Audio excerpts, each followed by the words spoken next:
Did you know that the ground beneath your feet was once home to one of the largest boxing gyms in the world? That's right. You might be standing where Muhammad Ali once stood, or where Floyd Mayweather Sr. once trained. From the 1960s to the 1980s, Kalamazoo was a hotbed for up-and-coming fighters, a boxing powerhouse. Oliver Lewis, Lionel Ford, Sean Thomas, Eddie B. Stokes. These names may have faded in our memories, but those who lived in Kalamazoo in the 70s remember the Kalamazoo Boxing Academy.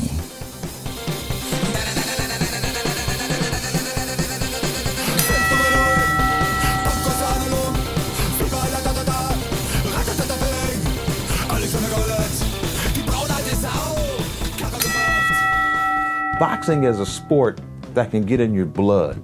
Boxing is one of the oldest sports in the world. The 1950s saw a surge in the popularity of boxing in the United States. Professional matches were easy to produce for television and didn't take long before boxing champions became household names. They hear boxing on the radio, they saw it on TV by the 1960s. The boxing game was blessed to have a lot of coverage from the media, television, radio. There were so many great fighters around then. Boys coming of age in the 1970s grew up hearing about Sugar Ray Robinson, Jersey Joe Walcott, and eventually Muhammad Ali. Televised bouts were fun and exciting to watch. Boxing gave black and working class men the opportunity to find glory in a country torn apart by political conflict. Their victories inspired a nation.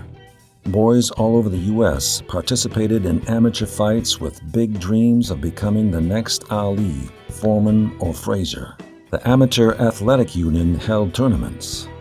The Golden Gloves competitions bestowed highly coveted titles. Boxing was especially popular in Michigan. The first Tough Man competitions were held in Bay City. Emmanuel Stewart and his Kronk Gym in Detroit were nationally famous. I think a lot of the interest came with Golden Gloves tournaments. Local athletes fight in the Golden Gloves and win titles, and they draw big crowds. You see it on TV and that, you kind of wonder, how come there's no boxing around here? Boxing had been something big in Kalamazoo back in the 30s and 40s. The interest grew from, hey, it's about time that this got reintroduced. Kalamazoo was a great fight town. You know, whether we had the fights at the Wing Stadium or at one of the high schools, an eclectic group of people would come to the fights, and the reception was just terrific. In the 1970s, the avid sports fan and clever businessman Henry Grooms decided to put Kalamazoo on the map of the boxing world. He worked with trainer Eddie Bridges to found the Kalamazoo Boxing Academy and Professional Management Enterprises. When I started the Gazette, boxing there wasn't much done with it. And then because of Henry Grooms, Eddie Bridges, and a lot of other people who were interested in boxing, they wanted the Gazette to promote it, and Jack Moss did a great job of doing that, and I kind of picked up on it too. The gym was known for its high-class facilities, excellent trainers, and its celebrity visitors. We had one of the best gyms in the country. Boxing in Kalamazoo was the thing to watch, the thing to go to. Then you had the Don King boxing fight-offs, 75, 76, 77. And we had so many of our fighters in that tournament, and we were watching them on CBS. We had, I think, Mayweather, Coverson, Granham, all these guys that we trained with every day were in these tournaments. And that was just amazing to me as a 11-year-old, a 12-year-old kid. Henry Groom's rise to prominence in the national boxing scene was as swift as his fall into obscurity. His gym forever changed the lives of the men, the teammates, the brothers who fought there side by side. For the first time in 30 years, these men have come together to tell the story of the Kalamazoo Boxing Academy. Well, my name is Oliver Lewis. My name is Courtney Hooper. I'm Dan Hornack. My name is Lionel Ford Sr. My name is Arnold Dean Mackey. My name is Eddie B. Stokes. My name is Glenn Ford. I'm Roger Rooks. I'm Calvin Thomas. My name's Raymond Pratt. My name is Floyd Mayweather Sr. better known as Floyd Joy Mayweather Sr. My name is Too Sweet Covington. Whenever I knocked them out, I would do it so sweet that they had to add something on to the Too Sweet. So now they call me Too Sweet Candyman Covington. My name is Al Fracker. My name is Danny Bridges. My name is Dave Staten. My name is Richard Deonda. My name is Robert Deonda. Everybody calls me Bobby D. I'm Jack Barrett. My name is Timothy Fennessy. I'm born and raised in Kalamazoo, Michigan. My name is Henry Grooms. Some people, call me Hank. I developed the KBA and had the best amateur boxing team in the state of Michigan.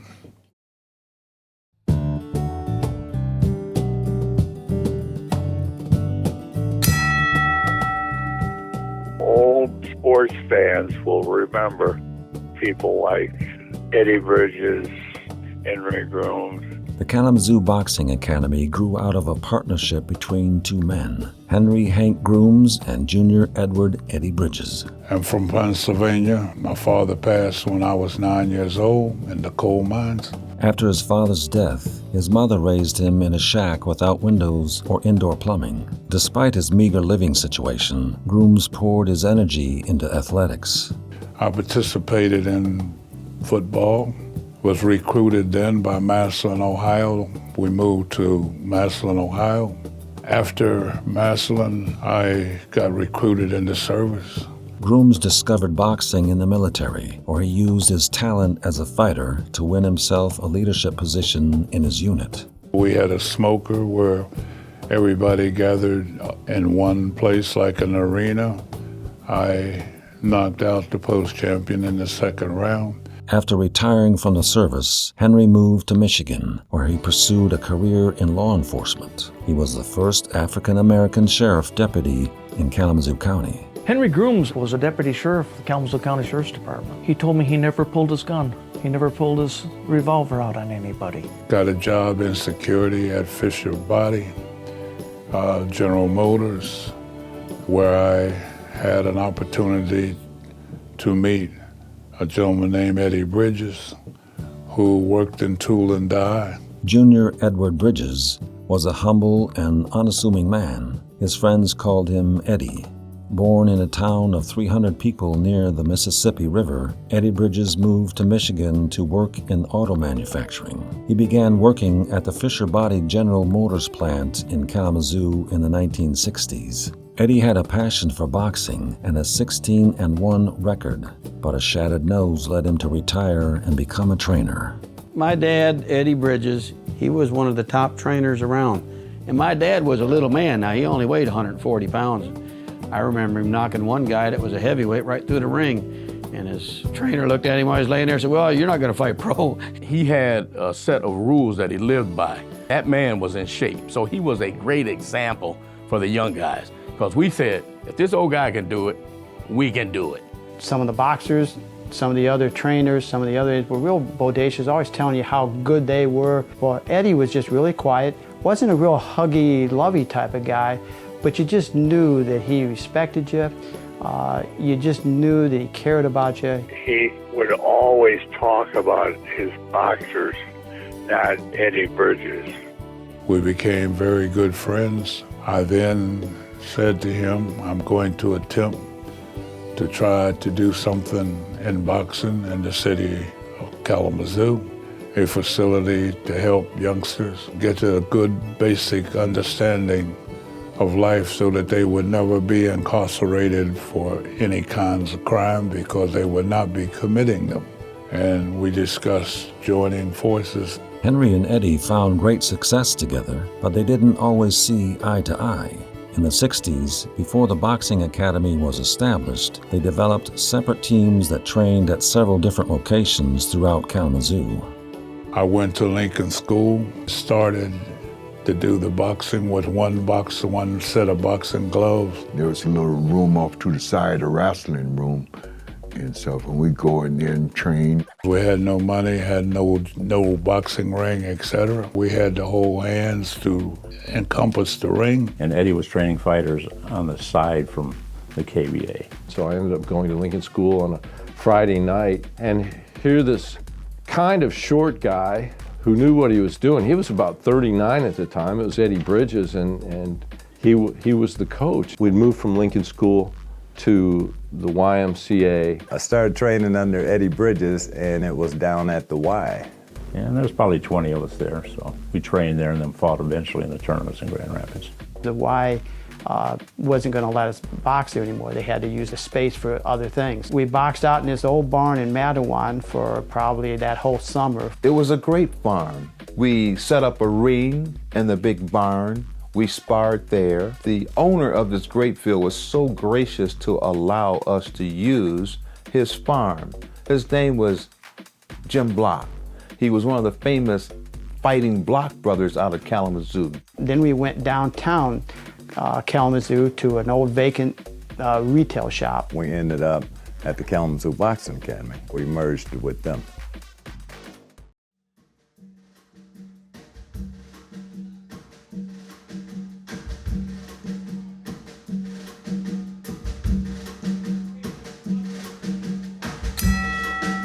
The Kalamazoo Boxing Academy started around 1972. It stayed in Kalamazoo until about 1985-ish under the direction of Henry Grooms. I then felt I needed to get some financial assistance. I went to Upjohn's. I went there 26 times before I had the opportunity to get in to talk to Ted Parfit, who owned Upjohn's. I tried to give him some insight about having a facility to help youngsters. He said no. In 5 days, he gave me a call saying that he had spoken to his wife and his family, and they felt that he should talk about moving forward, creating a gym. I found a building that was on the mall, and the Kalamazoo Boxing Academy was born.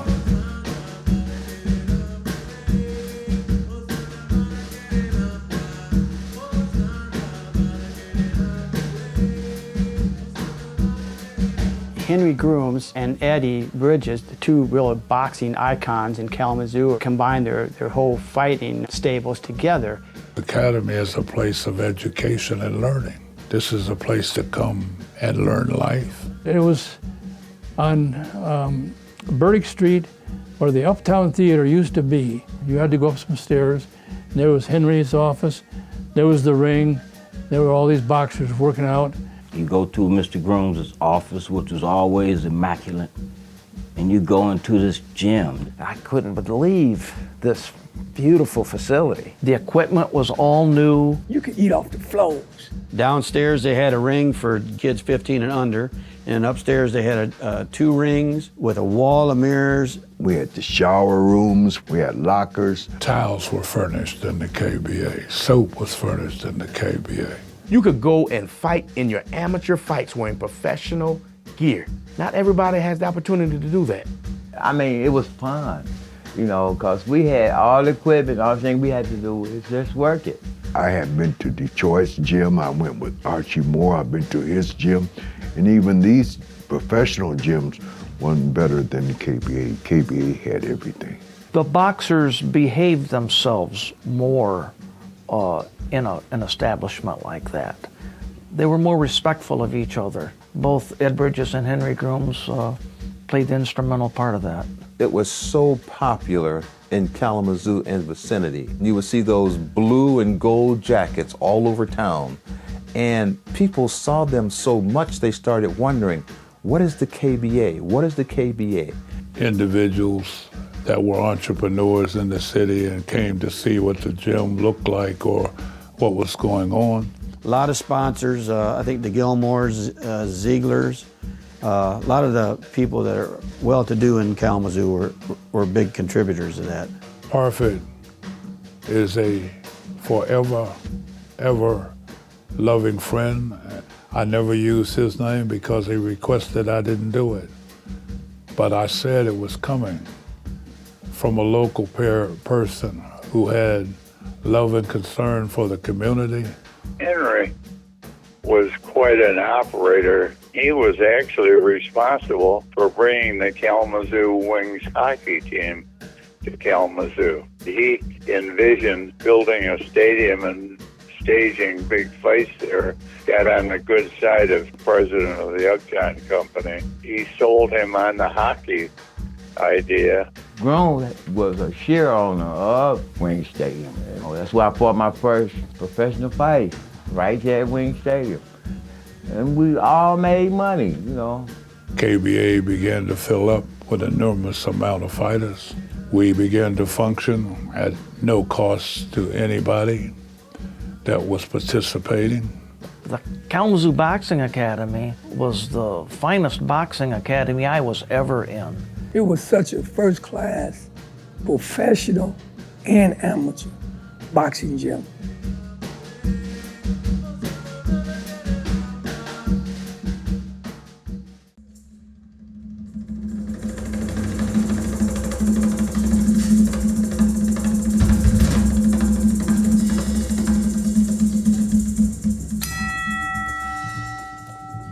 No sport will condition you better than the sport of boxing. A lot of people don't realize that it's more than just swinging leather. I'm talking about the true science of boxing. The Muhammad, Sugar Ray, all those guys, that's science right there. Kalamazoo began to be known for its precise fighters. If you're gonna be a good fighter or a great fighter, I suggest you try to find the right trainer. We had like 4 or 5 trainers back then. You know, you can learn something from each and every one of them. He had Eddie Bridges, who was a terrific trainer, working with the amateurs from 16 years old and up. He had Robert Mitchum and Del Turner, who were working with the professionals. I got the kids from as young as 8 sometimes, up to 15 years old. We still had Mitch Mitchell, the professional. We had Dale, he was professional coach. And we had Frank Nitty Burrell. He was Sugar Ray Robinson's sparring partner. He was the junior welterweight champion of the world. He would stand me up to a pole, and I'd have to tap the pole, for that was my jab. Here was my hook. Here was an uppercut. My basic fundamentals of boxing always came from Ed Bridges. And he let it be known that if we were gonna fight at the Kalamazoo Boxing Academy, we were gonna come up under his guise of leadership. He was a tactician, very technical. He'd just jab, right hand, left hook, footwork, strength, conditioning. He taught you the real fundamentals of fighting, how to get down and dirty in the clinches. And he wasn't afraid to hit you bare knuckle to let you know what he was talking about. Elbows in, chin down. You run in place like this, then your chin starts going up. Get that chin down. Whoop, whoop. Eddie encouraged me to go out and pick apples with him because he said picking apples was good eye-hand coordination. Before I started boxing, I had to run. Start off with a mile, get up to 2, run hard to get your wind up. Go in and spar two rounds. You'll be winded. You probably won't make 2 rounds. And we would run down the Woodward Street to the Versailles Park, and we would run around that park. One of the trainers, like Mitch Mitchell, he'd be driving along in a car, and he would be passing out hand weights to you, and you know, you had to run with the hand weights. For wrist, we had a wrist roller. You put a 25-pound dumbbell on it and turn it like this for your wrist. Strengthen your neck to take punches. He teach you, do your neck like this. I used to sit around in the living room watching TV, strengthening my neck up doing that stuff. Eddie Bridges, he always taught me keep your hands up and bob and weave because, you know, you're short. You got to do a lot of sit-ups, which I didn't do. I thought I knew more than Eddie. He said, you're going to need to work on your sit-ups. Both times I lost in the finals, it was because a guy hit me in the breadbasket and I was kind of stunned. I learned that he was a lot wiser man than I thought, even in boxing. He wasn't in it for himself to look big or to glory or, oh, wow, I'm Eddie Bridges, I'm the best trainer. He was in it to help somebody achieve a goal. He could connect with the kids, too. They respected him. He had trust and faith, and we trained together. He trained with me, so when you do something with somebody and then put time, and they put time in with you, you honor that person more. They weren't getting paid for me, I was just an amateur. And it was just the fact they loved it, they showed me, like they knew I was gonna blossom to be something. I felt loved. I wasn't just a fighter, I was a son. Eddie was there. He protected me, and that's what a good coach needs to do. Not throw you into something you're not ready for. I don't remember him ever letting anybody fight unless they were in shape. Mr. Bridges had more respect walking into the Golden Gloves arena, into a high school where our matches would be, than any other coach that I've ever seen in the state of Michigan, besides Emmanuel Stewart. When Bridges came, they knew that he was bringing a boxing team. I wouldn't be who I am today if it wasn't for Eddie. You're only as good as you train to be. Boxing really taught me how to be a man. It proves to you that you can do anything.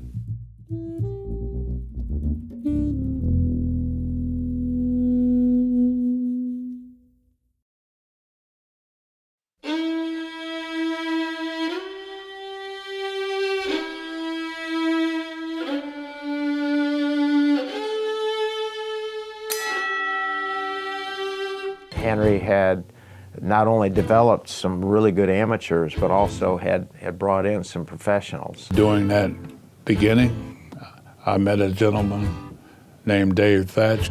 He became my first professional fighter. I felt the need to have a dual facility. PME, Professional Management Enterprises for the pros, the KBA for the amateurs. The amateurs were able then to raise their talents to be able to box with the professional fighters that were achieving world rating, television fights, world titles. So it was the pros and the amateurs mixing that just made the whole thing a really, really cool thing. I began to actually begin to get engrafted into the training with the professionals. I began to be sparring partners with Richard the Fly Roselle. He was a lightweight champion, world champion. I began to knock out people in 17 seconds. I would pick up things from Mayweather's, from Coverson. Phenomenal fighters. It's a room full of testosterone, and I loved it. They were coming from Detroit, Columbus, Ohio, and various places. So I opened a house called the KBA House. There was a nice two-story older home, beautiful for the pro fighters lived there. I remember Lynn Hutchins and Top Cat Jackson, when he come to town, would stay there. Stayed at the KBA house, 6 or 7 rooms with 2 beds in each room. So you could have 12 fighters there. It was just a beautiful, wonderful setup, you know. I mean, I loved it. I loved it. The KBA was no doubt, that was my home, my second home. I was treated good there. Mitch or Dale will cook for us sometime, or sometime we cook ourselves. Well, a house of love, that's what it was. I used to have to go down there and stay with them, eat with them, and if you want to, become a good fighter, you need to learn how to live with a bunch of men that can show you how to run, how to train, how to eat. You see the gym shoes, you see the boxing gloves, stuff they was working out in, they throw it over the chair. It was just like you was in the midst of greatness. I still ride by there and look at that house, man. Wow, those were some, just wonderful days. From television, international, national television network, Howard Cosell came to see the KBA house. The newspaper writers in Detroit and Chicago came. And out of that success and the KBA history, Muhammad Ali heard about it, and Herbert Muhammad. They come to see the KBA. He was able to bring in some, like Muhammad Ali. Most people would have trouble trying to get an interview with him. He was living in Berrien Springs at the time. I got a call from Jack Moss saying, Henry, someone told me Muhammad Ali is on the mall heading toward your building. He said, some people tell me that he called your name, said he'd come looking for the KBA and Mr. Grooms. Leon Spink shows up. Leon Spink shows up, and he's training with us. He gets out of training, goes down to Messiah's Bar, and people love him down there, and he loved them. When the secretary told me, Mr. Spinks, the champion of the world, is at the airport. He wants you to come and pick him up with his entourage. I said, you tell Leon Spinks and his entourage get a cab. That's just the hoax. Somebody playing with your head. There's nobody there. So then she buzzes me and says, Henry, Leon Spinks, the champion of the world, and his entourage is in the waiting room. Kalamazoo by itself was getting a lot of notoriety, and which drew young people down to the gym. There were a lot of kids here waiting to see Muhammad Ali. In high school, I'd done a book report on a former 2-time world heavyweight boxing champion named Floyd Patterson. I had a chance to meet Floyd Patterson. I was honored. And it was just an honor to see so many celebrities come into the city of Kalamazoo. At this point, I think Mr. Grooms had about 5 or 6 world champions in his stable at one time. Amazing that here in Kalamazoo, Michigan, when you realize that Kalamazoo is not a big place, but to have world champions in the midst, where little guys, young teenagers can idolize and make themselves into what they have become in a sport that is tough.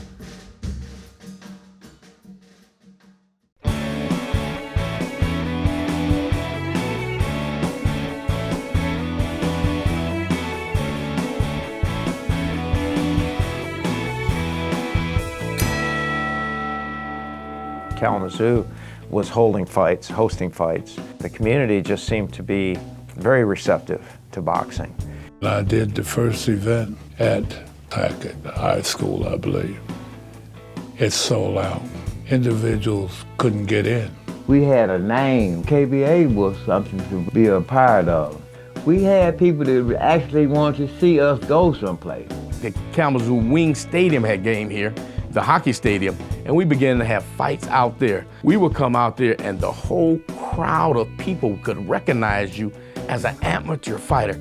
And they would know Mr. Bridges by name, they would know us by name. You didn't know anybody else in that whole arena, but that made you feel so good, you know? For my first fight, I got into the ring at Hackett High School Sar Freeman Gymnasium in late April of 1968, and I fought a gentleman by the name of Sonny Jordan. I not only knocked him out, but I knocked him out of the ring.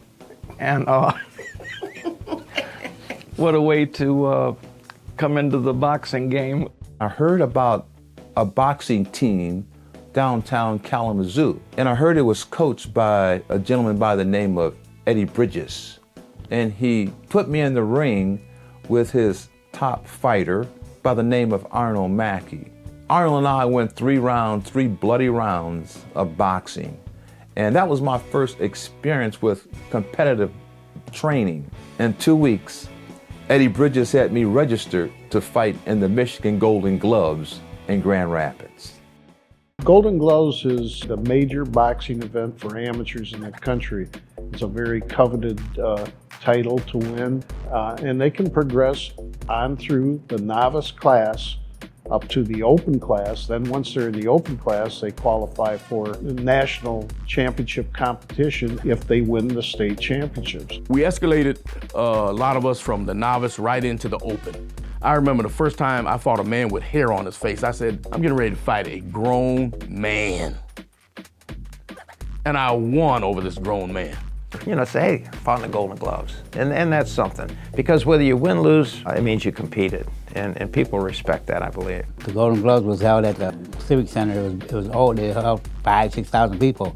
We were fighting guys from all over Michigan. Our family would go, my mother would go, my sister would give them somewhere to go, something to do. The crowd was so big, you know, you just start sweating and all the adrenaline be running. I lied about my age when I was 15 so that I could fight in the Golden Gloves, and we were in a different district from Kalamazoo. I never fought anybody from Kalamazoo in those Golden Gloves. Now I will say this, I fought some guy, Julius Foster, I think his name was. Lionel Ford from Kalamazoo, he's fighting with a broken foot, okay? And he wins, not only beats the first guy he fights, but then he just tears Foster up. My next 2 years, I was a state finalist in both years, won the 1972 Michigan Golden Gloves in the 165-pound weight class. The Golden Gloves was a very scary thing at first for me. I was just noticing all the fighters coming up before me. I'm like, man, these guys are cold, you know. Father Eddie Bridges, he told me, he said, man, if you can handle these pros, what you gonna do about these guys here? I said, yeah, I'm hanging with the pros, you know. It really felt good, you know, to win, come home with a first place trophy. I wanted to win. I wanted to be a champion. I won 1 year and then I won the next year, and I enjoyed winning the championship. Half of our whole stable were champions. They were just one champion after another. In the timeline of 78 and 79, Kalamazoo had reached a pinnacle of the beginning of a great heyday. At this time, the top amateur fighters were my brother Sean Thomas and Eddie B. Stokes. They went and became national champions in Hawaii in 1977-78 season. They came from all over to see, yes, who was Eddie B., who was Sean Thomas. I got to travel. I got a lot of ink in Grand Rapids too. I fought, I trained for it. I dreamed, you know, just to be able to say I made it. When we reached a certain level, and I think this started around 78, they gave us Kalamazoo Boxing Academy jackets. Anytime you entered a tournament and won, you got a pendant. Not only did you get a trophy, you would get a pendant. So you actually had a Letterman jacket after a while. Since we were in Michigan, I chose the colors of the University of Michigan, the blue and the gold. I chose to have the kangaroo with the glove. Everybody knew it was the KBA because they saw that kangaroo. We came in with the blue and the gold on. People stepped literally out of our way. We were the West Side champions, and Emmanuel Stewart's Kronk Gym was the East Side of the state champions. I was representing Kalamazoo, and I wanted to be a champion because I wanted Kalamazoo to be something special. We actually recognized KBA as the best boxing gym around at that point in time. And every time a boxer from KBA went in the ring, you knew you had someone to contend with. We would go from Indiana, Ohio. We toured the state of Michigan fighting. It got to be a big deal to have Kalamazoo fighters showing up. Fighters look forward to going home every day and reading the newspaper, picking up the Kalamazoo Gazette, and reading what we had done. You could always catch a highlight in the newspaper from Jack Moss, you know, and so we all began to feel good. In the Kalamazoo Gazette, they had a photograph of me when I knocked Sonny out. So that was big for my ego. I was 16 years old at the time. The Oliver Lewis's, the Lionel Fords, Courtney Hoopers, they are the catalysts that made Henry Grooms to have opportunities to make the KBA become nationally famous. I was a 3-time Golden Glove champion, something that I will always be able to hold on to, nobody can take away from. To have your hand raised in victory is the greatest feeling of all.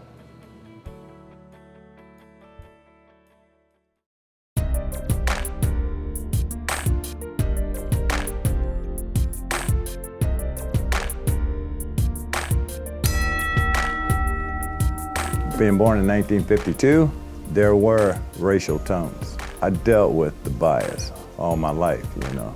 And just growing up, period, you know, in Kalamazoo, it was a little racial. The founding of the Kalamazoo Boxing Academy came on the heels of a historic change in Kalamazoo, the desegregation of schools. Kalamazoo public schools weren't segregated by law. But in 1968, a study revealed that 90% of black children attended just 5 of Kalamazoo's 29 elementary schools. In 1971, the city began to redraw school district lines in order to balance the racial divide.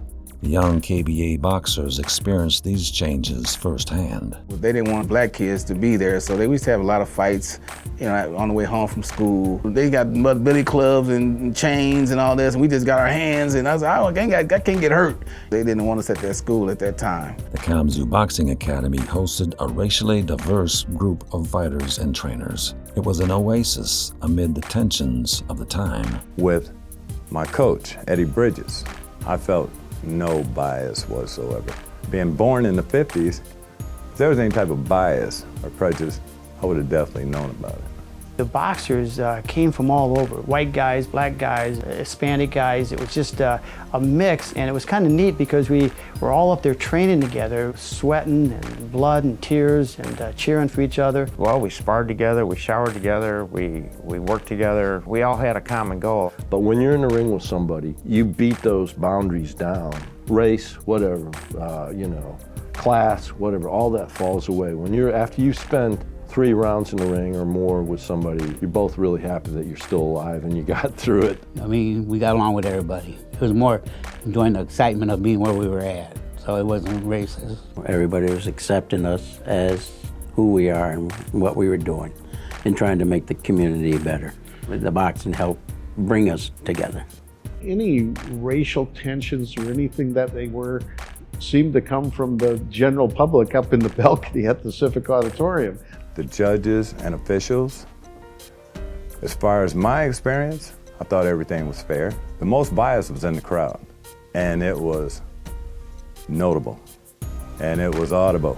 When a black guy hit the white guy, whoa, all the black people, you know, real loud, because them tournaments, 2,000, 5,000 people. The white guy hit the black guy, all the white people, you know, it was like that. You go into the arenas and everybody be hollering different words and, you know, saying stuff, you know, but the thing of it is you had to block it out and go ahead and compete. You know, the fellas like, man, don't lose to no white boy. We gonna dog you out. You know what I'm saying? But if he's a better fighter, you ain't got no choice. You know what I'm saying? So it's like, I hope I can, you know. My first fight was against a white guy, you know? And that first punch, it was like, I can hear Eddie over there. Do what I taught you, what I tell you. You listen to me, everything I tell you is gonna be truth and it's gonna be right. It was interesting for me personally because other than the military, I grew up in Michigan Center, Michigan. And my only experience with black people was boxing. And then in the military, I went to Oliver Lewis's house and I walked into his garage and you're gonna think I'm a nut. But I'm like, wow, they've got rakes and shovels just like we do. You know, here I'm 20 years old when this happens to me, right? And so I'm getting goosebumps thinking about it because it's so stupid, but it's reality. I started seeing injustices. Restaurants would treat us differently. We'd go into stores and people would, you know, be checking us out. That's when I first became aware, if you will, of what was really happening or what the other side of the story. Eddie would go to the bar or we'll go to a motel. It still had the black and white thing. If he wanted a cab, he could get a cab. And the cab driver said, what you doing with that? You know, what you doing with that? You know, well, you can ride, he can't ride. But Eddie would still stick his head up. He stood up for me a lot of times when I would have just gave up. It brought us all together no matter what color your skin was, where you came from. My oldest son, who's now 48, and he boxed, as I told you before, with us, and came to me the other day and thanked us for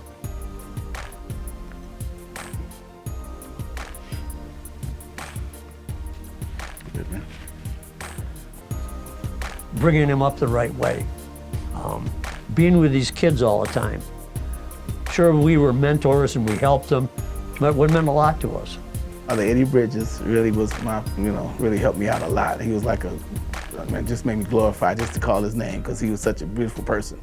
And to be a white man, and that really got me. It was just about boxing and you. You got a person you are, you know what I'm saying? You know, he really cared about me.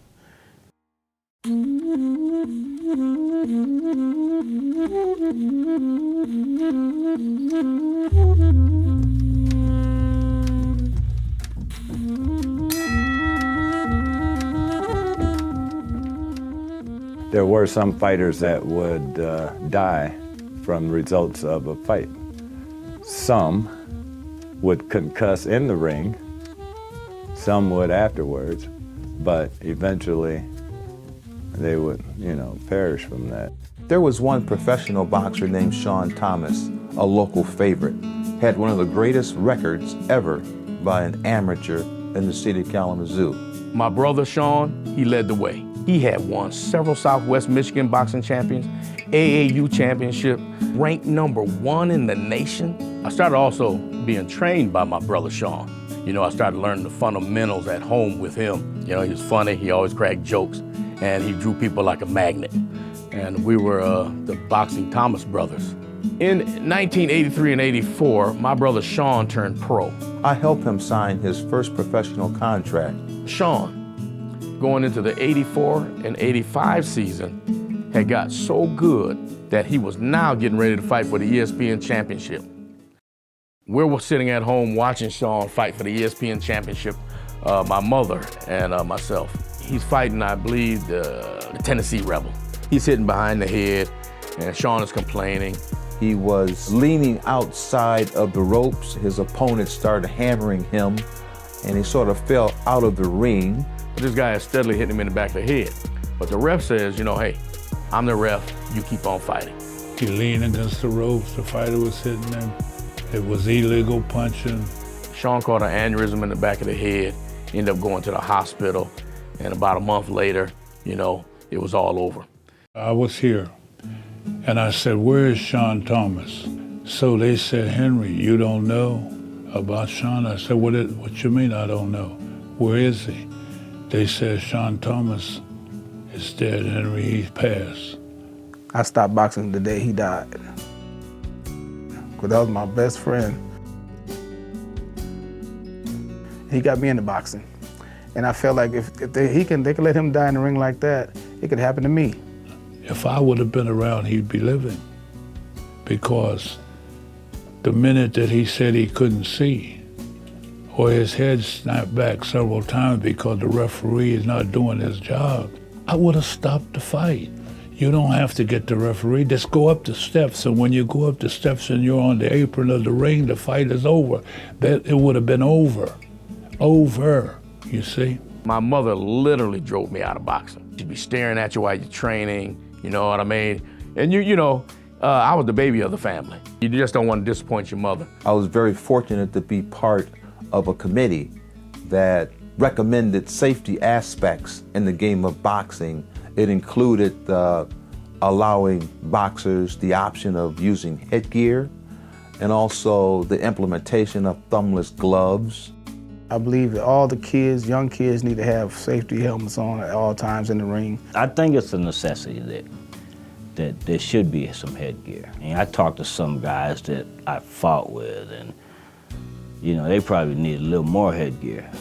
You know, just their cognitive reactions are, you know, they were a fighter. I personally don't think the headgear was a benefit. It helps prevent cuts, but it actually, I think, creates more damage when you get hit. I don't have the peripheral vision that I would have without a headgear on, and so I'm more susceptible to getting hit with hooks. After about 6 years of competitive fighting, it was getting next to me mentally, where I found myself not being able to complete a sentence. I would take a break every year after that. I know a number of fighters who they've lost some of their mental faculties. They do twitch, they have equilibrium problems. The young fighters today should have headgear. They should you know, wear some protection. Athletes, whether you're a boxer or a professional football player or a baseball player, you get used to that adrenaline.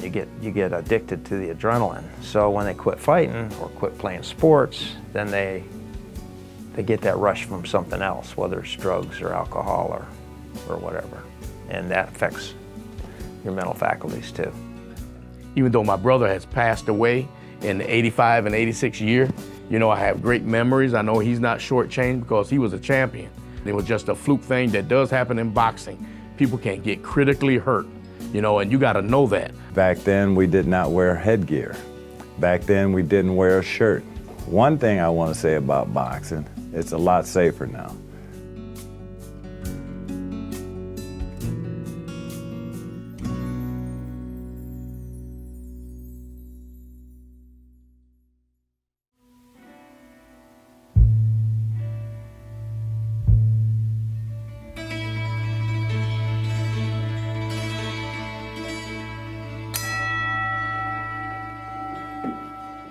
In the neighborhood that I grew up in, very rough, very tough, and dangerous neighborhood. But as I listened and watched Muhammad Ali, and he talked about how he fought his way out of the ghetto. So my thing was, if Muhammad Ali could do it, I could do it. But a lot of boxers had a bad upbringing or poor upbringing or whatever happened, I don't know, and they got into boxing, and it helped a lot of them out. To get kids out of the street and teach them something besides fighting in the street, getting into drugs. What do you do with these kids that are just turned away? You can't play football because your grades aren't good. We bring them in and we try to change them around with their school and with everything else. It gave you a sense of belonging, and then everybody got to being like family. And we would hang out together, eat together, be invited over to Eddie Bridges' house, and we all grew very close. We even basically kept each other out of trouble because we knew that we were boxing royalty. And anything that we did affected the whole community. I mean, it got to the point that even if somebody did something wrong, it would hurt Jack Moss, the editor for the Kalamazoo Gazette.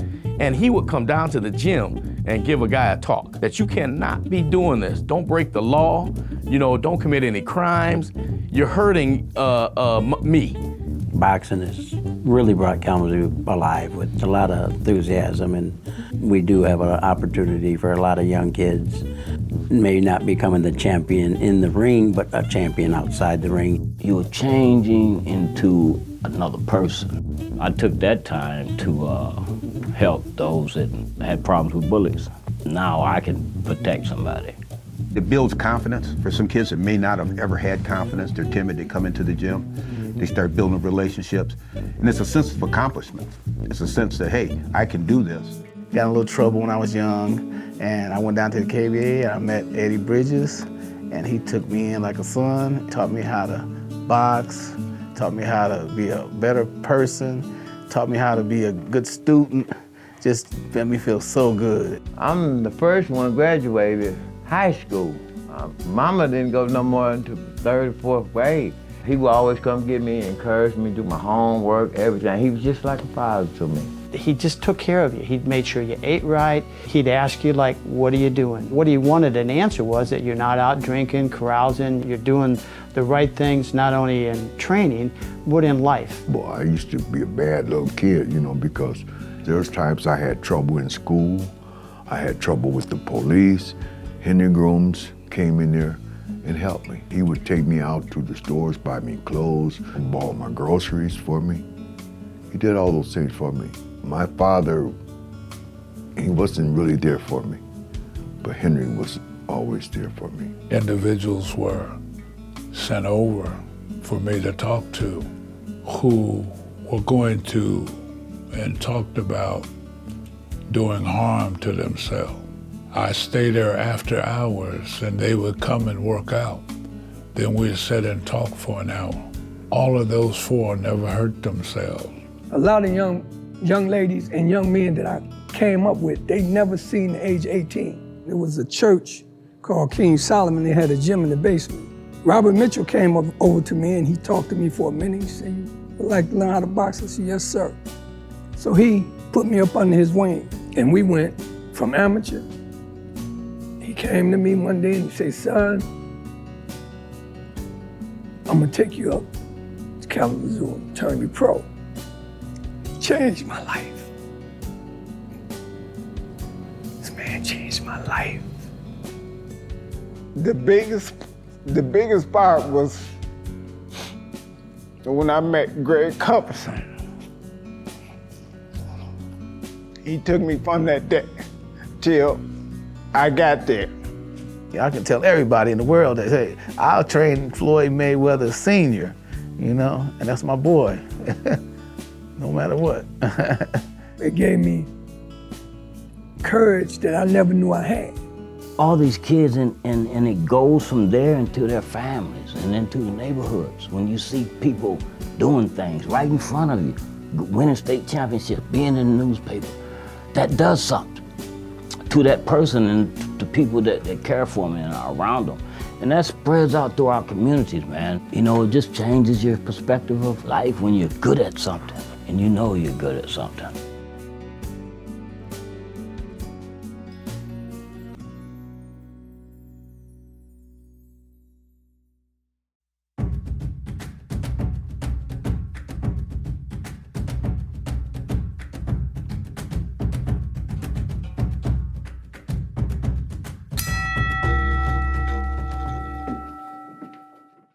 The story starts off full of big dreams and excitement. Everything was going well. Boxing can take you to the hemisphere, or it can take you down to places, you know, that you shouldn't be. There's a lot of corruption in boxing. That big Wild World of Sports scandal, if you will, came up. Professional Management Enterprises was involved in some things that weren't as clean as what they could have been. Let's just put it that way. In 1976, Henry Grooms became associated with the notorious celebrity boxing promoter Don King. King was famous for managing some of the most important boxers of the era, but he became a central fixture in the smarmy underbelly of professional boxing. King's business strategy in the late 70s was to promote as many champions as possible. He began to sign contracts with small-time managers and their fighters in exchange for entry into his hotly anticipated new tournament, the United States Boxing Championships.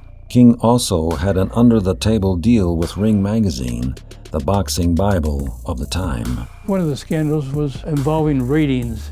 They'll boost the record of some of these guys so they will get bouts. They weren't all legitimate, that's for sure. If one of King's fighters didn't qualify for the championships, the magazine would allow inaccurate records to slide in order to keep the ratings of these fighters high. Managers associated with King also organized matches that guaranteed wins for their fighters, regardless of those fighters' skill level or safety. They take a guy like me and they give me 10 bum fights, people that hadn't had a winning record in 4 or 5 years. So I get a 10-0 record. So then they look at the top 10, say, okay, well, hey, this guy's who's rated number 5, he hasn't had a fight in 6 months. He hasn't been training either. So let's give him 2 weeks notice and we'll pay him a little extra money to fight this guy. I win the fight, and guess who gets rated, and guess who gets the title shot. They also have scouts, and they know who's hurt. They'll snatch him up, and the manager, instead of looking out for his fighter, say, hey, that's money for me. I get 50% of that stake. Did that happen with Henry Grooms? I don't know. The person promoting him wanted to be known for doing it. Were they promoting the boxers or were they promoting themselves? Once the Ring Magazine scandal broke, ABC canceled the United States Boxing Championships. While Don King never saw justice for his underhanded behavior, the scandal left stains on the smaller fighters and managers who became involved. When Henry Grooms was accused of fudging records, he explained that any inaccuracies in his fighters' ratings were due to secretarial errors and oversight. You needed 10 wins to get rated in the top 10. I said, well, I've got 6. Well, you need 10. Well, no, just, come up with some dates and names. No, I'm not gonna do that, Well, then this scandal breaks and all of a sudden I get accused of lying. Grooms' alleged involvement in the scandal damaged PME's reputation, and by extension, the reputation of the KBA. KBA House, gosh darn. Floyd Mayweather, Richard Roselle, Greg Coverson, Fonzel Johnson, they're all living there. They'd have a fight. Instead of getting the $10,000 in their contract, oh, by the way, we're gonna take this rent out, we're gonna take this food out, and then all of a sudden they walk away with a check for $2,000 and say, wait a minute, I fought for 10,000 bucks. Well, I saw this, I didn't like it. Fighters wanted out of the contracts. We just didn't really know what was going on as we seen guys coming and going and the kind of feuding that would go on in the gym. I went on and had a professional boxing career in 1978. I had some managerial issues at that time, and it led to my retirement the following year. Greg Coverson decided he wanted to do something else. Pete Sword had been a champion so long that when he lost a couple fights, he wanted to go into training and managing. Richard Fly Roselle had won and decided that he wanted to be a family man. Things got bad for the fighters, and everybody wanted to leave, and everybody started leaving. I was the last one that left Henry Grooms. Eddie never got involved in that end of it as far as calling in results. Eddie Bridges, he cared a lot. I think he probably did the right thing when he left. Things just wasn't going right, and so I was going to the gym to work out, It was locked and I had no way to get in. So this happened for about 6 weeks. Summer comes, I go to the gym to go to work, and there's a sign on the door. It says, gym will be closed to amateurs for the summer. So, what? I'm the youth director. I mean, nobody talked to me about this. And so I went in, I said, what's going on? I said, well, we need to focus on the pros. Summertime, there's no school. That's when the kids get in trouble. So I quit. The beginning of '87, when this whole thing began to shut down and close, Mr. Grooms ended up packing up and going to Florida. Left all the fighters with no place really to go. One of the wealthiest people in Tampa came to the KBA. He wanted me to move to Tampa and bring everything I had from the KBA. Parfit said, Henry, it's a major opportunity. You need to try to go to the next level in a bigger place. So we got a moving van, packed up the things of the KBA, and I went to Tampa, Florida. Boxing had left really when Grooms left. It's not like it was when we was coming up. As the KBA began to decline, I think it was just a lack of interest by everyone. Sometimes we lose focus. I have some misgivings because I don't want to come across as being a disgruntled former fighter. Henry did a lot for the kids, and the world is a better place because of him. All of them had boxing at heart, and they all wanted to promote boxing, and young people. We had a lot of pretty good fighters come out of here.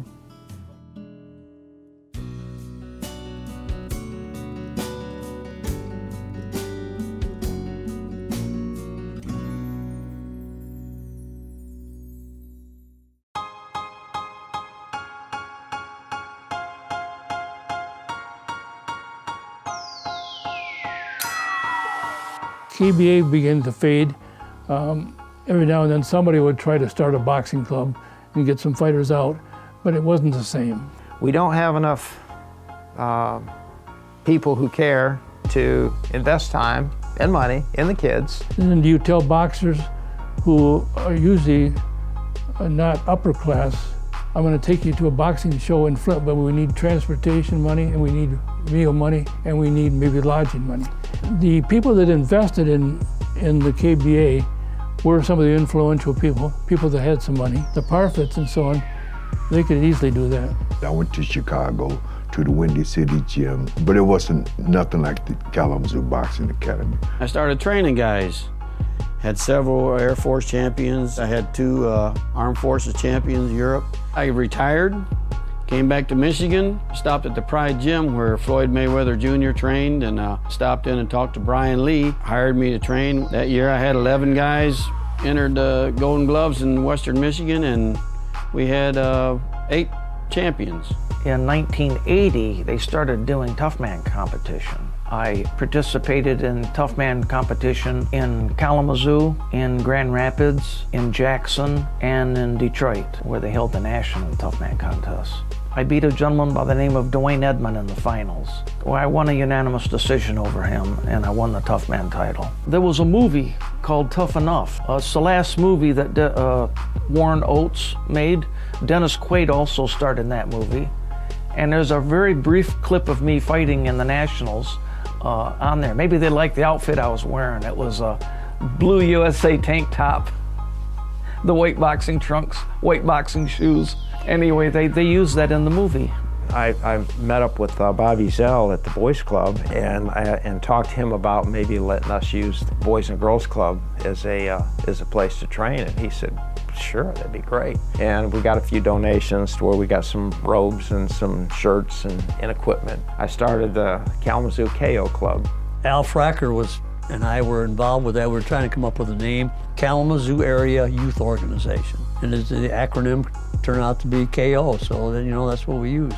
And like Woody Top, his method of operation was a little different. And he was a school teacher, so he was doing this after hours.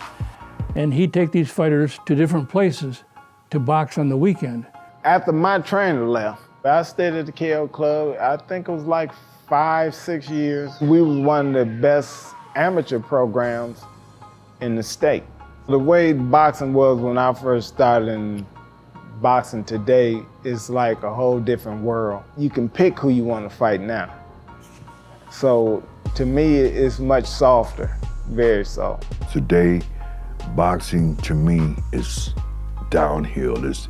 They're just having shows to get money. Fighters they're not in shape. Now they got these steroids and all this other stuff going on, the politics, and boxing today makes me feel kind of sad. I think there was just too many greedy people in it, I think, and it kind of self-destructed. I still think that Golden Gloves boxing is a great sport. It's taken a little slide down because of all the competition from other contact sports. You know, we have cage fighting, we have full contact karate, we have a lot of different sports. But I think there's always a place there for Golden Gloves. There's a lot of money in MMA right now. And there's some money in boxing. I've seen some great fights in the last few months. It's not like it was in the 60s and 70s, but that, I believe, is not because the sport doesn't have an allure to it. It's because there's so many other things for kids to do. Kalamazoo was a great boxing town, and I think it still could be. I'd like to see a revival, and I think Kalamazoo's a place for it. I think boxing is good for kids if it's kept on the level of true, clean sportsmanship, but boxing was all around good for me. My mom doesn't think so, but I thought so. I did hear some stuff, should you really be offering boxing at the Boys and Girls Club? And I said, absolutely we could, because it's meeting an unmet need. It's meeting a need. These kids could be out in the street boxing and beating up kids or getting into fights. We felt that this is the best way of which we can reach some of those troubled kids out there. Potentially troublesome kids dedicated to something. They go and work out, and they had somebody like Henry and Eddie Bridges working with them. When you get a 7 and an 8-year-old and a 10-year-old, you can start them out with a jab. In 10 minutes, you can have them 1, 2, roll, 2, 3, 2, pull, 2, 3, 2, 1, 1. And they are fascinated. I mean, their eyes are like, and their friends are watching them do these combinations that they never even knew they could do. That right there is what keeps me in. And I would love to be able to have a gym, walk in, and train, have 10 guys, 20 young cats waiting for me to train them. You can't buy that kind of thrill, man. You can't buy that joy.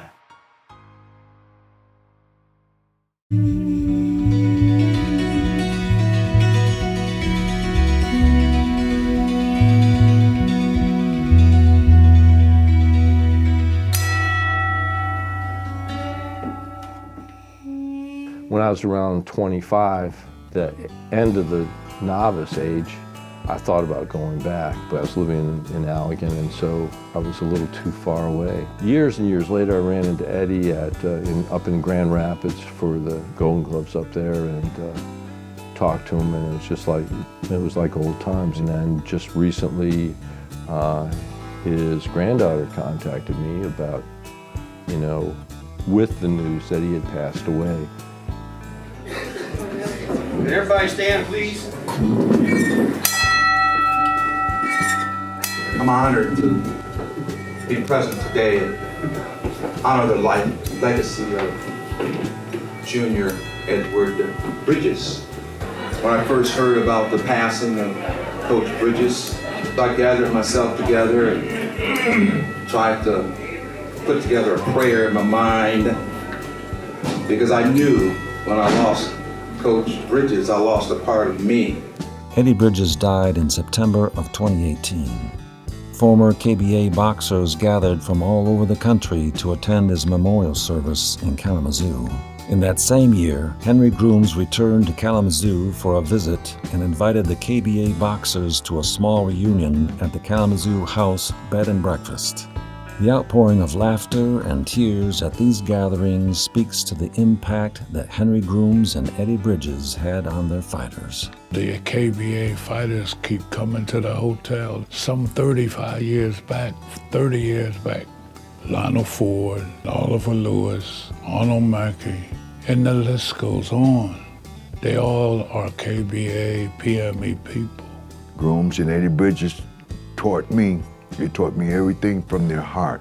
And when I train fighters, I train them from my heart. Training under Eddie Bridges and training at the Kalamazoo Boxing Academy, one thing I learned was team. I learned family there. We were very close family. People like Eddie Bridges, they provided a point of interest for everybody, you know, and so many of them went on and made significant contributions in the community, like Lionel Ford. He's a quality individual. Started another career at the city of Kalamazoo and got involved in the community, and I was able to take a lot of the experiences that I had from boxing into the Kalamazoo community. And I'm still doing the same thing, organizing a reunion of all the great boxers from that era. I'm really honored to have been a part of the greatest boxing era in the history of Kalamazoo. Somebody had asked me, where did you get the idea to develop the Kalamazoo Boxing Academy? How do we do that? You know, to create one took, first and foremost, individuals like Ted Parfit, Jim Gilmore, individuals who felt really in depth about helping people. That's why I owe so much to so many. Everybody that had to deal with that gym, we need to owe thanks for and homage to, because not only did they corral young people, gave them something to do off the street, but they found purpose, you know. And even though it's not an easy sport, it still is a sport that can bring you into a family environment and harness your mind. You know, I'm so thankful for Henry Hank Grooms, giving us such a great opportunity. We've become better men. Henry Grooms, Eddie Bridges, thank you, you know, because that was a great ride.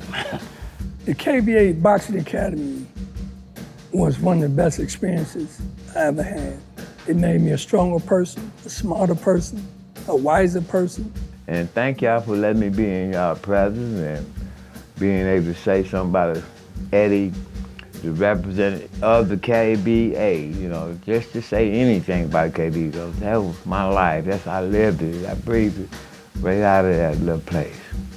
The space downtown where the Boxing Academy once stood is now the location of the Kalamazoo Valley Museum. Families step into this building every day without ever knowing that boxing history was made 50 years ago in this very space. Next time you go to a hockey game at Wings Event Center, think of Henry Grooms and the generous business associates who built that stadium for his fighters.